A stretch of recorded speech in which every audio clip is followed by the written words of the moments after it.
손으로 묵상의 본문을 따라 말씀을 전하고 있습니다. 그래서 이번 주간에 여러분들이 마주할 본문이 바로 이 오병이어에 대한 이야기입니다. 근데 이제 이 오병이어에 대한 이 말씀을 이제 전하려고 준비를 하다 보니 제가 꼭 1년 전에 동일한 본문을 가지고 설교를 했던 기억이 났습니다.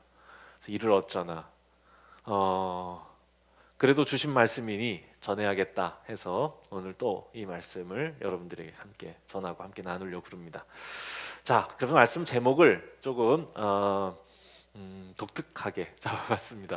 동화는 허구보다 실제에 가깝다. 되게 멋있는 말인 것 같죠? 그러니 제가 만든 건 아닙니다. 그래서 멋있는 겁니다. 한번 문장을 한번 쭉 한번 들어보시죠. 이게 체스터턴이라고 하는 C.S. 루이스라고 하는 아주 유명한 이 기독교 저술가가 있습니다. 근데 이 C.S. 루이스에게 가장 큰 영향을 미쳤던 사람이에요. 이 체스터턴이라고 하는 사람이. 근데 이분의 이 말입니다. 한번 들어보시죠. 동화는 허구보다 실제에 가깝다. 무서운 용이 존재한다고 가르쳐서가 아니라 우리가 용을 이길 수 있다는 사실을 말해주기 때문이다. 이야, 너무 멋있죠? 진짜 유명한 분이더라고요. 저 그래가지고요, 이 문장 때문에 이분의 책 4권을 주문했습니다. 번역된 것들을 다 구입했어요. 이분에게 붙는 닉네임 같은 게 있는데 그게 뭐냐? 역설의 대가입니다. 첫 문장, 동화는 허구보다 실제에 가깝다. 확 뒤집어 없죠? 상식을 뒤집어 엎습니다. 왜냐? 동화는 허구예요. 토끼와 거북이는 실제로 경주하지 않았어요. 그랬는데 이게 실제에 가깝다 이렇게 확 뒤집어 엎어요. 그런데 이상하게 이 문장을 보고 있으면 그 말에 공감이 되고 동의가 됩니다. 여러분도 마찬가지라 생각합니다. 왜냐? 무서운 용이 존재한다고 가르쳐서가 아니라 우리가 용을 이길 수 있다는 사실을 말해주기 때문이다.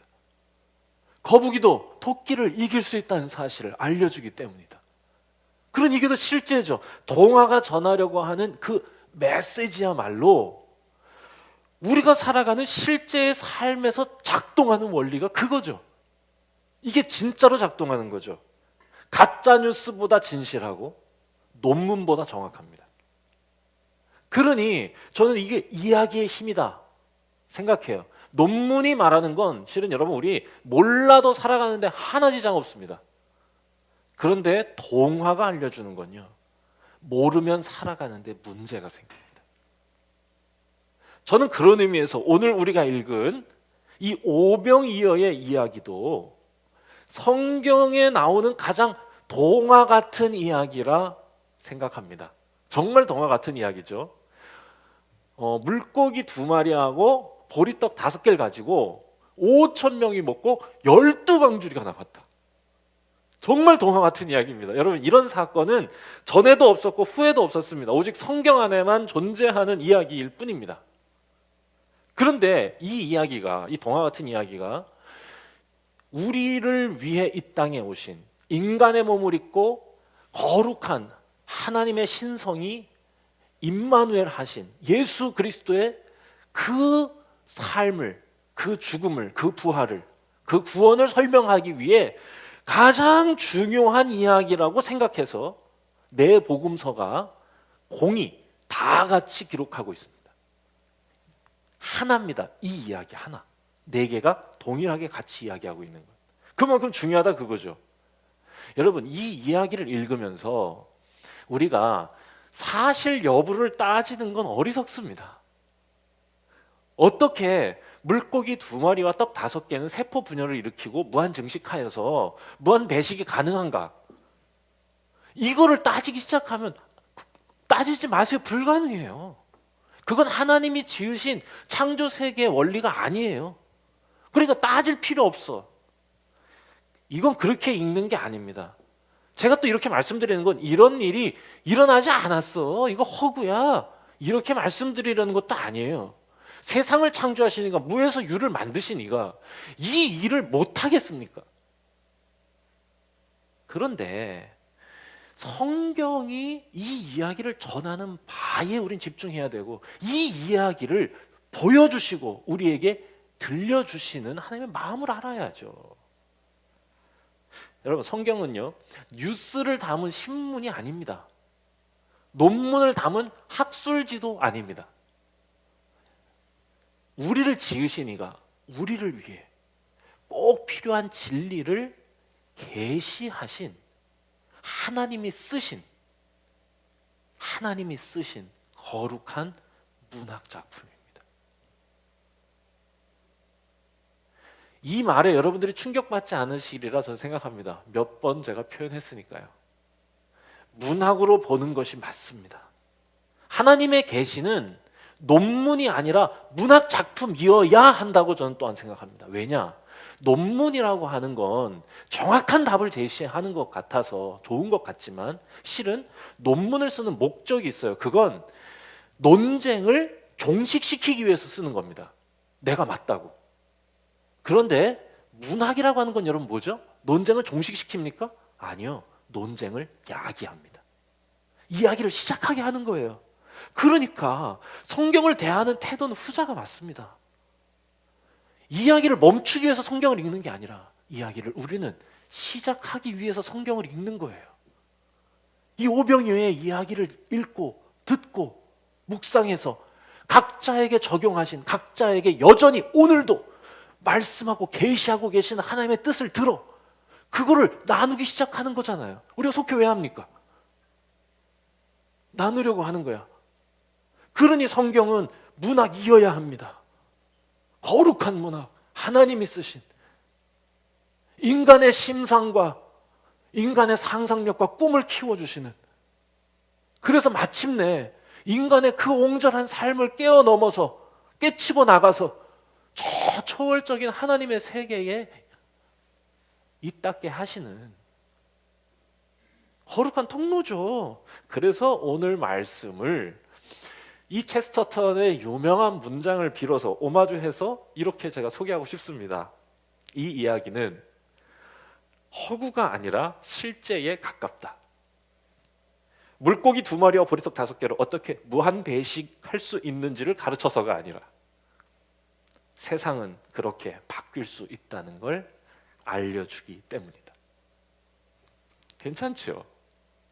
자, 오늘은 그 관점에서 이 이야기가 우리에게 전해주시려고 하는 그 메시지가 뭔가, 우리가 이야기를 시작하게 하시는 그 지점이 무엇인가를 크게 제가 3가지로 정리해 본 겁니다. 간단히 3가지를 정리하고 함께 이거 묵상하면서 이야기를 시작했으면 좋겠어요. 우리가 첫 번째는 상황을 통해서 확인한 거고, 이 이야기가 지금 위치하고 있는 상황이요. 네.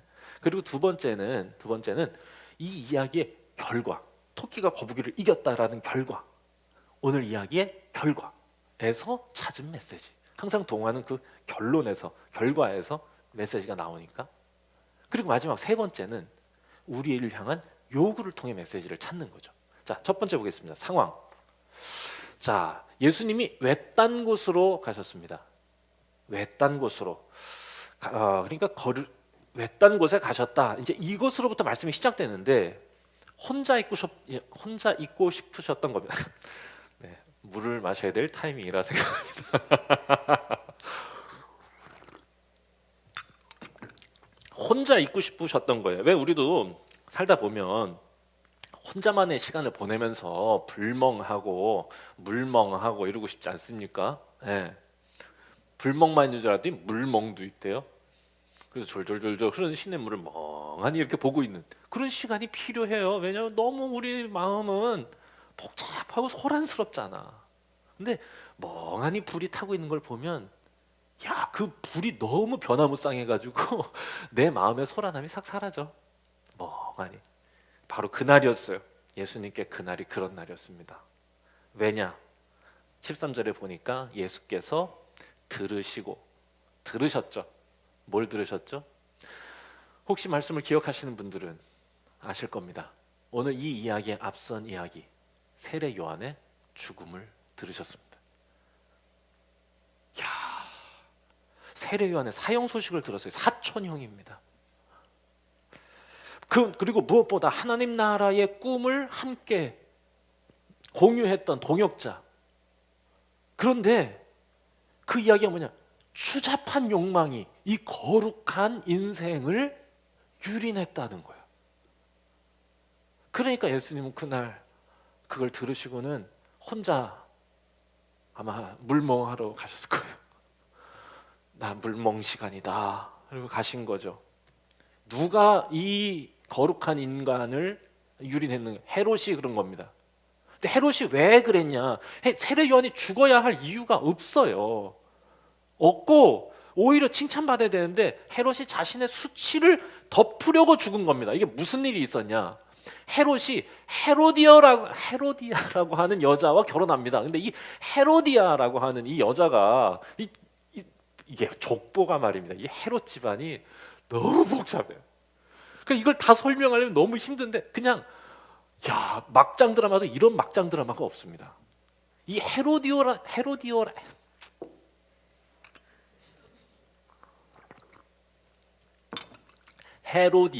이 헤로디아 하여간 이 사람은 이 사람이 어떤 사람이냐? 아니 이복형 이게 이복형자 이렇게 많아. 이복형의 딸이야. 그리고 근데 이복형이 그냥 딸인 걸로 끝이 아니야. 또 다른 이복형의 아내야. 그런데 이걸 뺏은 거야. 벌써 어이가 없죠? 근데 이게 이상한 거지 이게. 그러니까 조카이자 형수인 헤로디아하고 결혼을 했다 이거죠. 그런데 이게 왜 문제가 되냐? 헤롯은요 로마 사람이 아니에요. 이 사람 유대인입니다. 근데 이름은 그리스식이야. 헬라식이지 헤롯이니까. 그런데 실제로 출신 성분은 이 사람은 아랍 사람입니다. 이두메라고 하는 지역에. 그러니까 거기를 유대인들이 점령을 해가지고 거기가 다 유대 지역이 됐는데 여기를 어떻게 누구한테 맡겨야 되니까 이두메 지역을 담당하는 이 사람을 세운 게 헤롯의 아버지예요. 그러면서 이 사람이 유대인화 된 거야. 그러면서 걔네들한테 너 유대인 우리 해줄 테니까 우리의 율법을 지켜야 돼 라고 했던 거죠. 그러니까 약간 정체가 불분명한 사람인데 이 사람이 정치적으로 뛰어나가지고는 이 사람이 이 지역의 분봉왕이 된 거죠. 유대 지역에. 그러니 이 사람도 율법을 지켜야 합니다. 그런데 형제의 아내를 취하는 건 율법적으로 불가능한 일이에요. 그래서 세례요한이 공개적으로 비난하고 나선 겁니다. 왕을 비난한 거죠. 그랬더니 헤롯이 어떻게 하냐? 국가보안법 위반 혐의로 쳐넣습니다. 그래서 쳐넣은 상태예요. 그런데 이게 여기서 그냥 딱 했으면 그냥 여기서 끝나는가 보다 이렇게 할 텐데 알고 보니까 헤롯이 욕심이 과해서 헤로디아를 얻은 게 아니고 오히려 헤로디아의 권력욕이 넘쳐서 헤롯에게 접근했다는 정황이 보이는 겁니다. 왜냐? 헤롯은요 죽일 마음이 없었어요. 마가복음에도 기록되어 있습니다. 왜냐? 적어도 이 헤롯은 이 세례 요한이 거룩하고 의로운 사람이기 때문에 두려워하는 마음이 있었다라고 마가복음이 기록하고 있습니다. 그러니까 죽일 마음이 없었어요. 그런데 헤로디아는 달라요. 방해꾼을 죽이고 싶은 거지. 내가 어떻게 해서 헤롯의 아내가 됐는데 저 자식이 나를 이렇게 망가뜨려. 이렇게 하면서 계략을 꾸민 겁니다. 내가 자기가 말하면 안 들어줄 것 같으니까 12살짜리 가장 아름다운 딸, 아직 성인이 되지 않은 귀여운 딸이 해주세요. 애교 부리면 안 해줄 수 없잖아요. 저는 몰라요. 알고 싶어요. 자, 그런데 그럴 것 같다 이거지. 12살짜리 그 이쁜 딸이 앞에서 막 예쁘게 이렇게 춤을 추니까 헤롯이 자기 생일날 너무 좋아가지고 너 내가 원하는 거 들어줄게 이렇게 하면서 얘기를 했을 때 엄마가 시킨 거지. 세례 요한의 머리를 구해라. 그래서 세례 요한이 죽은 겁니다. 이거 어떡하나 이거 안절부절하다가 쟁반 위에 세례 요한의 머리를 가지고 갔다 이렇게 돼 있어요. 어마어마하고 끔찍한 추잡한 욕망이 만든 거룩한 인생을 유린하여서 잔인한 죽음으로 점철시킨 그 생일 잔치. 세상은 이렇게 돌아간다는 성경의 고발이죠. 이게 세상이 돌아가는 방식이라고. 추잡한 욕망으로 인간의 생명을, 그것도 거룩하고 의로운 삶을 유린하는 거. 죽음의 잔치로 자신의 생일상을 채우는 게 세상이다 라고 이야기를 하는 거예요. 자, 그런데 이게 바로 메시지입니다. 세상이 이렇게 돌아갈 때, 왕궁에서 죽음의 잔치가 벌어질 때, 바로 이어서 빈들에서, 아무것도 없는 빈들에서 예수님이 광야에서 뭘 하십니까? 나눔의 잔치, 생명의 잔치를 베푸셨다.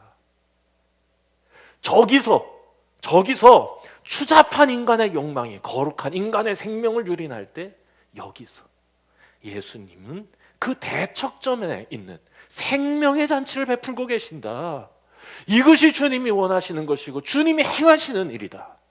여러분, 이게 메시지죠. 여러분, 주님께서 우리 안에, 우리를 위해, 우리와 함께 하시며 하시는 일이 무엇이냐? 우리를 죽음의 잔치에서 생명의 잔치로 옮겨가게 하신다. 여러분, 이것이 성경의 메시지고 저와 여러분들에게 위로의 메시지인 줄 믿습니다. 우리가 주님 안에 있을 때, 우리가 주님 손에 붙잡힐 때, 우리가 주님 곁에 나아갈 때, 주님은 우리를 통해 죽음에서 나와 생명으로 옮겨가게 하시는 것. 추잡한 욕망에서 나와 거룩한 의로운 삶으로 인도하신다는 거. 여러분, 마태복음만 이렇게 기록했느냐? 이 이야기의 순서를 아닙니다. 다른 모든 복음서가 동일하게 이것을 쌍으로 연결합니다. 뗄 수 없는 이야기라는 거예요. 둘은 같이 붙어 있어요. 세례 요한의 죽음, 바로 그 다음에 오병이어가 붙습니다. 하시려는 이야기와 메시지, 우리 같이 들을 수 있으면 좋겠다. 이게 이 이야기를 통해 들려주시는 첫 번째 메시지고요. 두 번째는 뭐냐? 두 번째는 결과를 통해 알려주시는 메시지도 있습니다. 결과. 그래서 어떻게 됐습니까?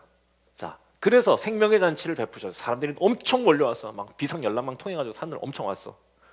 실은 불멍하고 싶었는데 엄청 왔는데, 가라고, 나 호재 있고 싶다, 이렇게 하시지 않고 그래 왔어, 이렇게 보시는데 불쌍히 여기셨다, 이렇게 표현하죠. 불쌍히 여기셨다.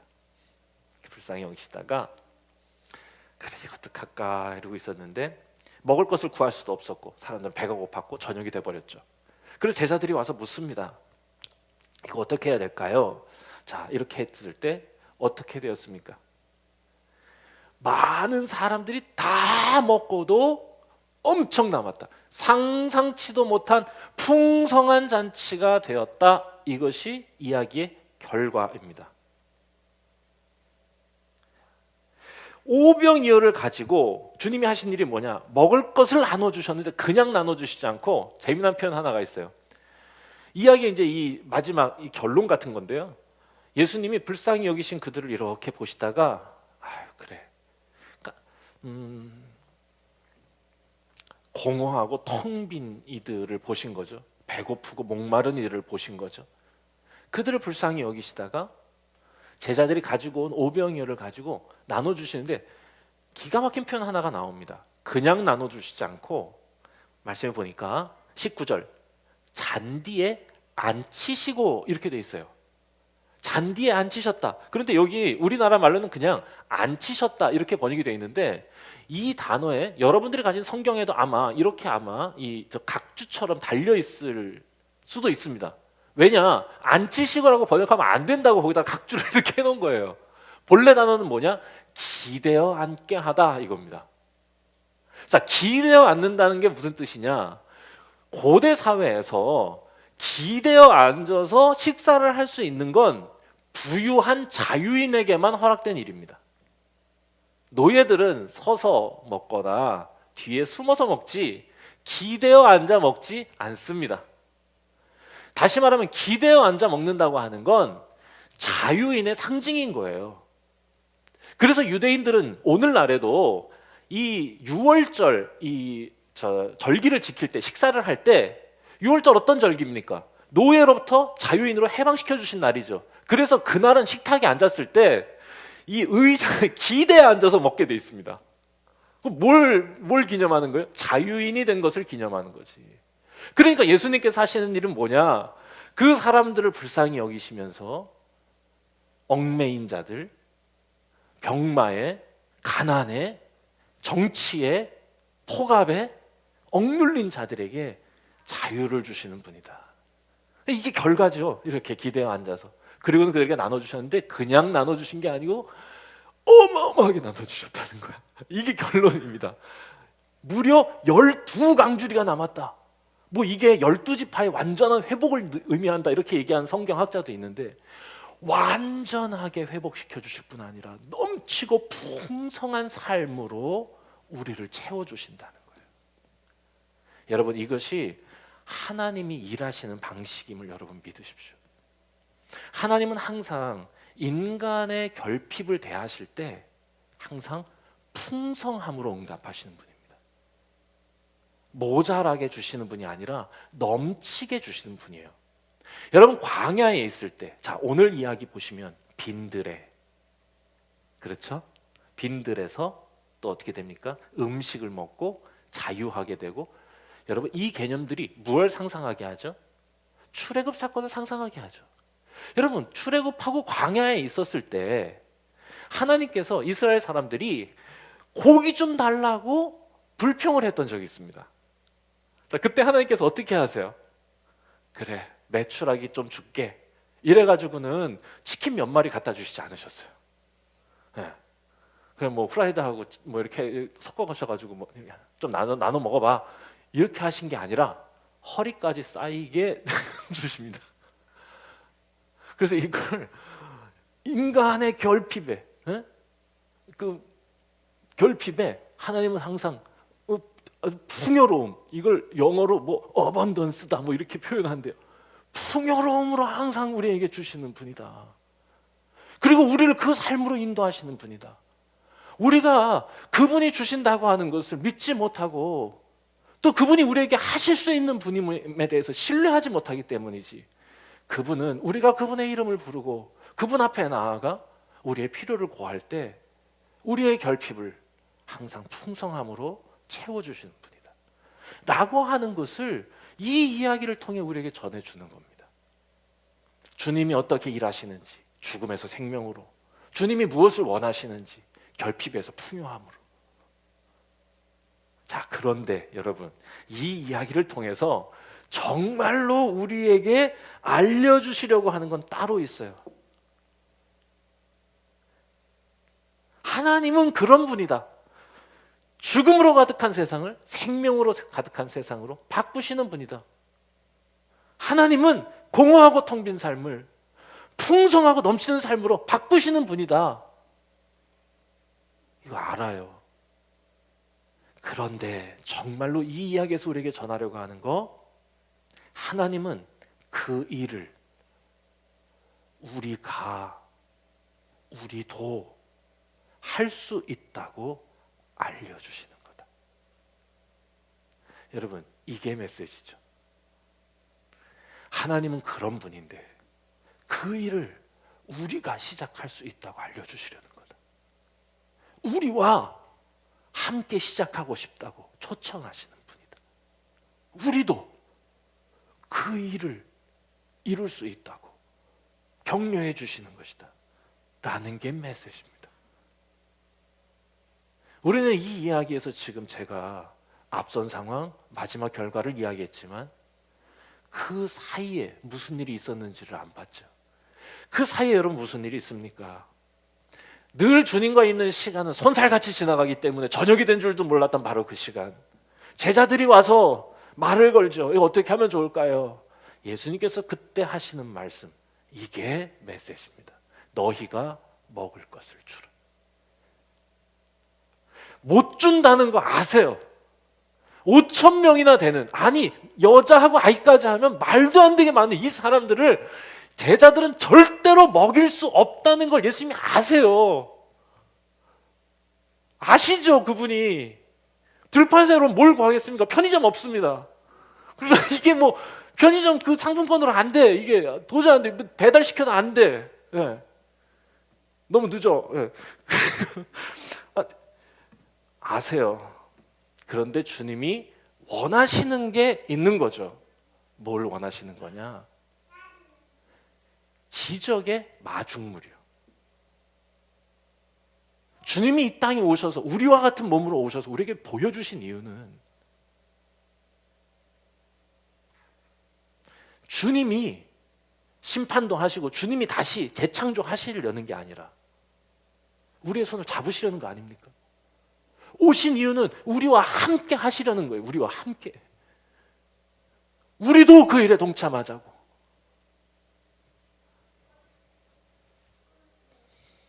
기적의 재료가 필요한 거죠. 내가 총이 있는데 공이랑 총신이랑 탄창이랑 그거 내가 다 만들게. 내가 다 만들게. 그런데 얘들아, 방화쇠는 너희가 해야 돼. 방화쇠는 네가 만들었으면 좋겠어. 시작이 너에게 있으면 좋겠어. 주님은 기적의 재료가 필요하셨던 거예요. 기적의 재료가. 오병이어가 기적의 재료가 아닙니다. 오병이어라기보다는 실은 제자들의 참여예요. 참여. 아마 오병이어가 다른 데서는 오병이어 아니죠. 네. 그러니 그 오병이어가 무슨 매직 넘버가 아닙니다. 그게 우리의 참여예요. 세상을 새롭게 하는, 죽음에서 생명으로, 결핍에서 풍요함으로 바꾸는 이 하나님 나라의 거룩한 사명에 우리가 참여하는 것, 우리가 재료지. 우리가 이 이야기를 우리에게 해주시는 것이다. 이게 여러분 주님의 마음입니다. 우리를 무시하고 하나님이 주도적으로 이루시는 나라가 아니라 우리를 통해 우리와 함께 이루어가시는 나라. 그래서 기회를 주시는 거예요. 제자들이 물고기 2마리하고 보리떡 5개밖에 없습니다. 그때 예수님이 그러세요. 잘됐다. 갖고 와라. 그리고는 그 보잘것없는, 이거 솔직히 박진성 전도사님 정도 되면 혼자 다 먹어. 모자라. 물론 그렇게 많이 먹는 분은 아니에요. 아니, 그래 많이 먹을 것 같다, 뭐 이런 거지. 자, 그런데 이거 보통 사람은 실은 2사람이 먹기에도 부족한 이 보잘것없는 오병이어를 딱 받으시고는 너무 좋아하시는 거야. 됐다. 자라. 이러고는 그 작은 것에 축복하십니다. 그 작은 것에 축복하시고 배식 나눠줘. 그런데 여러분, 여기서 배식 어떻게 하느냐? 줄 서서 오는 대로 주는 게 아니야. 아까 어떻게 하셨다고? 잔디에 앉히셨어. 야, 주님이 서빙 하시는 겁니다. 너무 감동적이야. 5천 명한테 다 서빙 하시는, 그 풍성한, 위와 아래가 없는, 모두가 존중받고 사랑받는 감동적이고 따뜻한 잔치.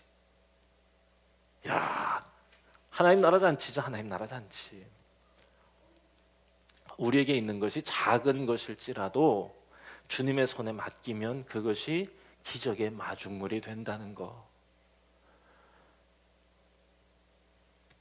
결론으로 여러분들에게 이렇게 하십시오라고 도전하진 않겠습니다. 왜? 그건 여러분의 몫입니다. 그게 이야기의 힘입니다. 오병이어가 기적의 재료가 아니라 작은 것을 드렸을 때 그것을 기뻐하시고 축복하시면서 내가 그 일을 시작한다는 것에 의미를 두시는 주님의 마음을 깨달으셨으면 좋겠습니다. 자, 말씀 정리하겠습니다. 다시 체스터턴의 말로 돌아가겠습니다. 아니, 그분의 말을 오마주한 저의 표현으로 돌아가겠습니다. 이 이야기는 허구가 아니라 실제에 가깝다. 물고기 2마리와 보리떡 5개로 어떻게 무한 배식할 수 있는지를 가르쳐서가 아니라 세상은 그렇게 우리를 통해 바뀔 수 있다는 걸 알려주기 때문이다. 여러분들 1년이 됐습니다. 다들 수고 많았습니다.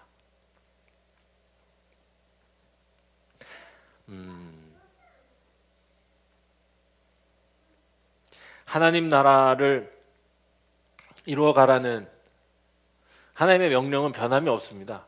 1년 전이나 지금이나. 근데 1년을 이렇게 지내면서 든 느낌은 뭐냐? 그 명령은 변함없는데 우리 손에 들린 게 그냥 오병이어 뿐인 것 같다는 생각입니다. 그래서 저는 오늘 이 말씀이 우리에게 위로가 되고 또 하나님께서 우리에게 꼭 다시 한번 기억하라고 주신 말씀이라고 제가 붙든 겁니다. 작지만 택도 없어요. 오병이어 갖고 5천을 못 먹여요. 할 수 없을 것 같은데 우리가 우리 자신을 온전히 그 하나님의 영광을 위해서 헌신하겠다고 우리가 시작하면, 우리가 방아쇠가 되고 우리가 기적의 재료가 되면 하나님은 분명히 너무 기뻐하시면서 그 위에 축복해 주실 거고, 하나님은 하나님의 일을 하실 겁니다. 너희는 너희의 일을 하라고, 나는 나의 일을 하겠다. 우리를 통해 우리와 함께 일하시는 여러분 하나님의 은혜를 믿고 2021년 이제 또 새롭게 시작한,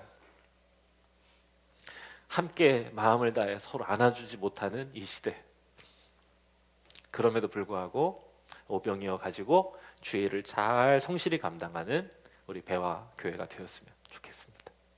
기도하겠습니다.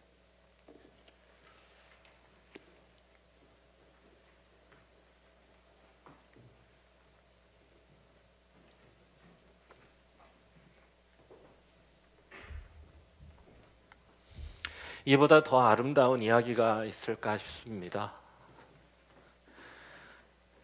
예수님께서 우리와 눈을 마주해 주시면서 호기심에 가득 찬 눈으로 주님을 바라볼 때 그때 그렇게 기뻐하시면서 자, 나 이게 배우고 나랑 같이 시작하자, 이렇게 말씀하시는 순간 같습니다.